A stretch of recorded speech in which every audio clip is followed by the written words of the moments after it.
i-dismiss Bamban Tarlac Mayor Alice Guo sa Tangerang, Indonesia kaninang pasado alauna ng madaling araw, oras sa Pilipinas. Ayon sa Presidential Anti-Organized Crime Commission, nasa kustodiya ng Indonesian Police ang dating mayor. Sabi pa ng PAOK, nakikipag-ugnayan na ang Bureau of Immigration sa Indonesian Immigration para mapabalik si Guo sa Pilipinas sa lalong madaling panahon. Hawak na siya ng Indonesian authorities itong si Alice Guo. Kanina pong madaling araw, ang sabi ni PAOK Head Gilbert Cruz, bago mag-12 midnight. Mag-12 midnight. At kaugnay po niyan, eto naman makakausap natin, si NBI Director Jimmy Santiago. Director Santiago, magandang umaga po.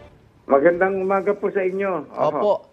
At kukumpirmahin pa rin po namin mula po sa inyo, sa NBI, ano po mga impormasyon kaugnay nitong nahuling si dating Mayor Alice Guo? Ang report po na dumating sa amin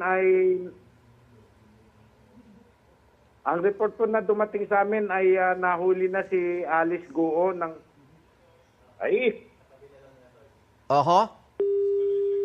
Mismo na Indonesia na immigration. Magandang malaman natin mula mismo kay Direktor kung may mga NBI agents ba na nasa Indonesia na kasama sa search o makasama sa para may balik siya dito sa Pilipinas. I suppose yun ang magiging next steps yan kung paano siya mapapauwi sa Pilipinas. Nahuli siya sa Tangarem, Indonesia. Tangirang. Hindi, Tangarem ang Tangirang, Indonesia. Yan po ang binanggit ni PAOK Chief. Nandiyan na ba sa linya natin Although si si Director? PAOK Chief Tangirang, Gilbert Cruz, Tangirang. sinasabi rin naman talaga niya na wala silang information na nakalipat sa ibang bansa itong si Alice. Talagang doon sa Indonesia nag-zero in yung kanilang information na nandun itong si Alice Guo. No? Obviously nag-pay off dahil nga po nakumpirma na hawak na ng mga Indonesian authorities si Alice Sa Guo. City of Java pala yun, yung Tangerang sa Indonesia. So kanina, even nung kausap din natin during commercial break, itong si Jimmy Santiago, ang director po ng NBI, sinasabi rin niya na very limited pa yung information na ibinigay sa kanila. Pero kinonfirm na ng dalawang sources natin, PAOK Chief Gilbert Cruz at NBI Chief Director na si Director Jaime Santiago, sir. Magandang umaga po ulit. Yes, sir. Opo, you were saying good naputol po morning yung sinasabi good morning, ninyo. opo. Go ahead po. Yun nga po ang report na dumating sa amin. Nahuli na raw ng Indonesian Police kaninang madaling araw. So, nakikipag-coordinate na kami kung yung immediate na maibalik sa atin si Alice. Meron po ba mga tauhan ng NBI na nandun sa Indonesia ngayon o magpapadala po o paano ba mangyayari? Meron po tayong tao. Opo. May visual na ho sila? Nakita na rin ho nila si Alice Guo?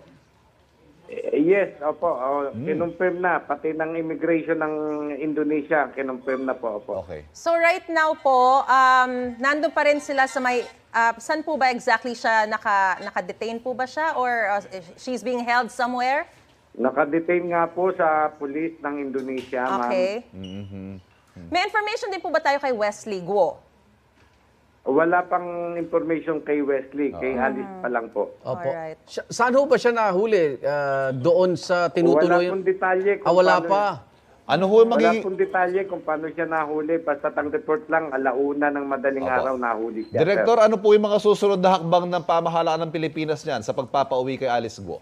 Ayun nga po, immediately nakikipag-coordinate na tayo para ma-turn over sa atin si Mayor Alice. How soon po kaya mangyayari? Within the day, tulad po na nangyari noon kay Kasama Sa at saka kay Sheila? madaling panahon ho, ginagawa po namin ng paraan na madaling panahon ay maibalik natin dito si Alice. Okay.